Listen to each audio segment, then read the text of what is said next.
Puan Gazelle bukan sahaja guru Peppa yang tenang dan bersahaja. Beliau adalah salah satu watak paling misteri dalam keseluruhan siri ini. Dan apabila semua bukti diletakkan bersebelahan, sangat sukar untuk melihat beliau sebagai watak biasa sama sekali. Malah, petunjuk-petunjuk itu jelas menunjukkan bahawa Puan Gazelle mungkin sesuatu yang jauh lebih tua, jauh lebih pelik dan jauh lebih gaib daripada apa yang pernah diakui secara terbuka oleh rancangan itu. Semua ini bermula daripada sebuah video muzik bertemakan Halloween yang bertajuk Puan Gazelle Ada Sebuah Istana, di mana Peppa dan rakan-rakannya sedang meraihkan musim seram. Semasa satu babak di mana Peppa melawat Puan Gazelle, terdapat sebuah cermin yang jelas kelihatan di latar belakang. Bayangan Peppa muncul seperti yang dijangka. Tetapi, bayangan Puan Gazelle langsung tidak kelihatan walaupun dia berdiri betul-betul di hadapan cermin itu. Apa yang membuat detik ini sangat mengganggu bukan sahaja kerana bayangan yang hilang, tetapi juga reaksi terhadapnya. Peppa kelihatan terkejut apabila dia menyedarinya, manakala Puan Gazelle langsung tidak memberi sebarang reaksi. Tiada rasa terkejut, tiada kekeliruan dan tiada cubaan untuk menjauh dari cermin itu. Dia berkelakuan seolah-olah perkara ini adalah sesuatu yang sangat biasa. Dalam mitologi Pontianak, salah satu ciri yang paling terkenal ialah ketiadaan bayang-bayang di cermin yang melambangkan ketiadaan jiwa atau terputus daripada dunia semula jadi. Perincian ini bukan sesuatu yang berlaku secara kebetulan, terutamanya dalam rancangan kanak-kanak di mana segala-galanya direka dengan teliti. Ia terasa seperti disengajakan, seolah-olah satu isyarat senyap kepada penonton yang tahu apa maksud ketiadaan itu. Dan itu bukan kali pertama insiden cermin itu berlaku. Perincian ini muncul sekali lagi dalam episod Parti Labu Halloween. Suzy Sheep dengan teruja menunjukkan kostum pontianaknya kepada Madam Gazelle dan sekali lagi terdapat cermin di latar belakang. Bayangan Suzy jelas kelihatan, tetapi Madam Gazelle langsung tidak kelihatan di dalamnya. Dan kali ini, malah pencerita turut menyebut tentang bayangan yang hilang itu. Itu pelik. Madam Gazelle tidak mempunyai bayangan dalam cermin. Dan itu bukan sahaja.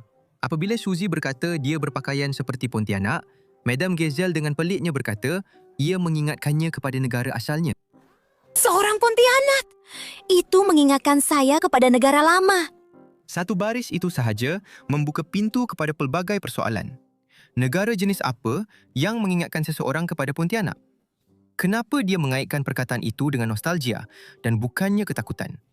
Ini sangat menunjukkan bahawa Pontianak bukan sekadar cerita baginya, tetapi sebahagian daripada sejarah peribaginya. Rumah Madam Gazelle memberikan satu lagi bukti utama. Dalam episod di mana Peppa dan keluarganya melawat rumahnya, bangunan itu sendiri terasa pelik. Dan apabila watak-watak masuk, mereka meluncur di atas lantai seolah-olah rumah itu telah wujud begitu lama sehingga ia telah tenggelam tidak sekata ke dalam tanah. Walaupun ini boleh dijadikan bahan jenaka, apa yang benar-benar menonjol ialah apa yang tergantung di dinding. Sebuah gambar hitam putih menunjukkan seorang figura yang dipercayai sebagai Encik Gazelle, suami kepada Puan Gazelle. Gaya gambar itu serta-merta menunjukkan ia diambil sangat lama dahulu. Fotografi hitam putih sahaja sudah menunjukkan ia diambil beberapa dekad yang lalu. Tetapi episod itu kemudian merumitkan lagi perkara ini dengan satu imbas kembali. Puan Gazelle merujuk kepada peristiwa ketika pokok Krismas di luar rumahnya masih kecil. pada masa kini, pokok yang sama itu sangat besar dan biologi dunia sebenar memberitahu kita bahawa pertumbuhan seperti itu boleh mengambil masa 40 tahun atau lebih. Masalahnya ialah, Puan Gazelle kelihatan sama saja dalam imbas kembali seperti mana dia kelihatan pada masa kini. Tiada tanda-tanda penuaan yang kelihatan, tiada perubahan pada postur, tiada tanda-tanda masa berlalu pada wajahnya. Namun begitu, suaminya sudah tiada lagi. Ini menimbulkan satu implikasi yang mengganggu. Jika mereka pernah hidup bersama dahulu dan dia menua secara normal, maka ketiadaannya sekarang menunjukkan dia telah hidup dan mati sebagai seorang manusia biasa. Puan Gazelle, sebaliknya, Kekal tidak berubah. Ini selari sepenuhnya dengan idea keabadian, salah satu ciri utama Pontianak. dia hidup lebih lama daripada pasangannya. Bukan hanya beberapa tahun, tetapi berdekad-dekad, mungkin berabad-abad. Komennya tentang kelawar menambah satu lagi lapisan misteri. Kemudian, dalam episod yang sama, apabila kelawar ditemui tinggal di pokok berhampiran rumahnya, Madam Gazelle berkata bahawa ia mengingatkannya kepada negara lamanya. Kawan-kawan saya, kelawar itu. Mereka mengingatkan saya kepada negara lama. Kelawar adalah salah satu simbol yang paling dikenali di seluruh dunia yang dikaitkan dengan Pontianak. Fakta bahawa dia bercakap tentang mereka dengan penuh keakraban dan bukannya ketakutan menunjukkan satu hubungan yang mendalam dan peribadi. Ia terasa kurang seperti dia sedang bercakap tentang haiwan dan lebih kepada dia sedang mengimbas kembali sebuah tempat atau masa yang tidak lagi boleh diakses. Umur adalah salah satu tiang terkuat dalam teori Pontianak. Dan umur Madam Gazelle berulang kali ditunjukkan bercanggah dengan logik. Dalam episod Bintang Kumpulan Main, penonton melihat imbas kembali ketika ibu babi dan ayah babi masih kanak-kanak. Madam Gazelle ialah guru mereka dalam imbas kembali itu, sama seperti dia adalah guru Peppa sekarang. Perbezaan visual antara dirinya yang dahulu dan sekarang hampir tidak wujud. Bandingkan ini dengan watak seperti Datuk Babi atau Datuk Anjing yang jelas menunjukkan tanda-tanda penuaan dengan rambut putih dan perubahan fizikal. Madam Gazelle tidak. Dia telah mengajar sekurang-kurangnya 2 generasi kanak-kanak, mungkin lebih, namun dia tetap tidak berubah dari dulu hingga sekarang. Inilah gambaran tepat tentang bagaimana Pontianak sering digambarkan dalam cerita rakyat, kekal dengan rupa yang sama selama-lamanya, sementara dunia di sekeliling mereka terus berubah. Keupayaan fizikalnya juga membezakan dia daripada watak-watak biasa. Dalam episod Bat dan Ball, Puan Gazelle menyertai kanak-kanak dalam satu permainan dan memukul bola dengan begitu kuat sehingga ia menembusi bumbung sekolah. Ini dilakukan untuk tujuan humor, tetapi apabila anda berhenti dan fikirkan, ia langsung tidak masuk akal. Dia digambarkan sebagai seorang yang sudah berumur. Namun, dia menunjukkan kekuatan yang melebihi setiap orang dewasa lain dalam siri ini. Kekuatan luar biasa adalah satu lagi ciri klasik Pontianak dan ia muncul di sini tanpa penjelasan atau akibat, seolah-olah rancangan ini mengharapkan penonton untuk menerimanya begitu sahaja.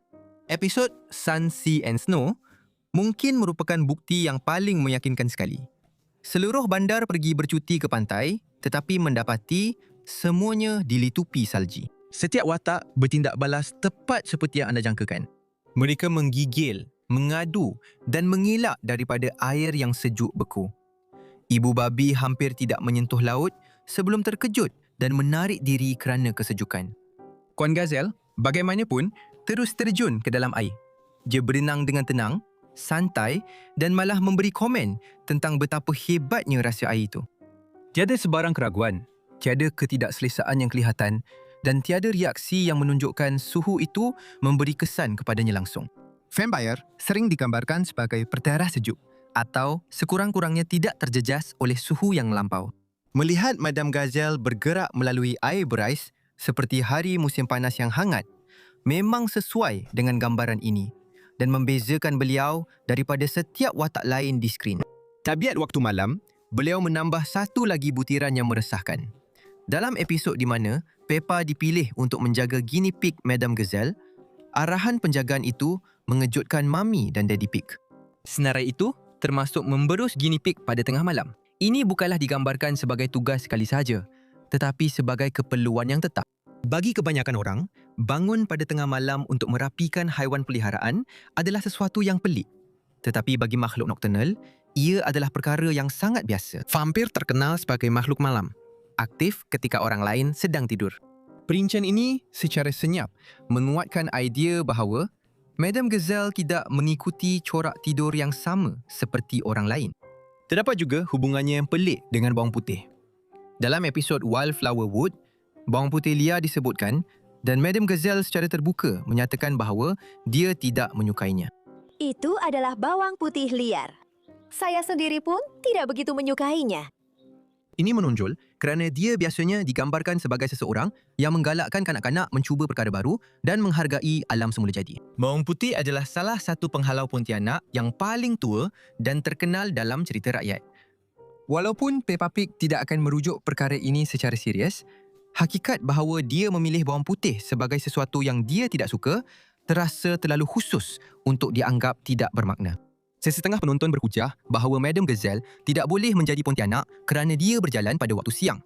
Tetapi ini mengandaikan bahawa semua Pontianak mengikut peraturan yang sama. Banyak tafsiran moden tentang Pontianak termasuk evolusi, penyesuaian atau perlindungan khas yang membolehkan mereka bertahan di bawah cahaya matahari. Madam Gazelle mungkin mewakili jenis pontianak yang lebih tua dan lebih berkuasa. Seseorang yang telah belajar untuk wujud dalam dunia moden tanpa menarik perhatian.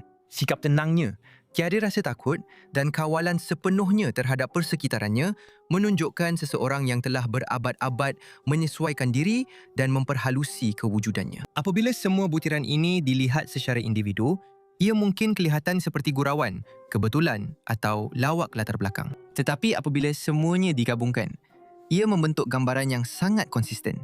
Seorang watak tanpa pantulan, latar belakang yang tidak dijelaskan, rupa yang tidak menua, kekuatan luar biasa, kebal terhadap kesejukan, tabiat berjaga malam, tidak suka bawang putih dan hubungan nostalgia dengan kelawar. Dan semua itu, termasuk tanah air purba, bukanlah sekadar gabungan ciri-ciri rawak.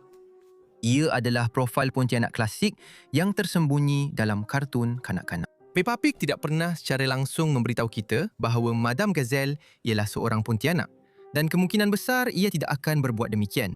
Tapi ia tak perlu pun.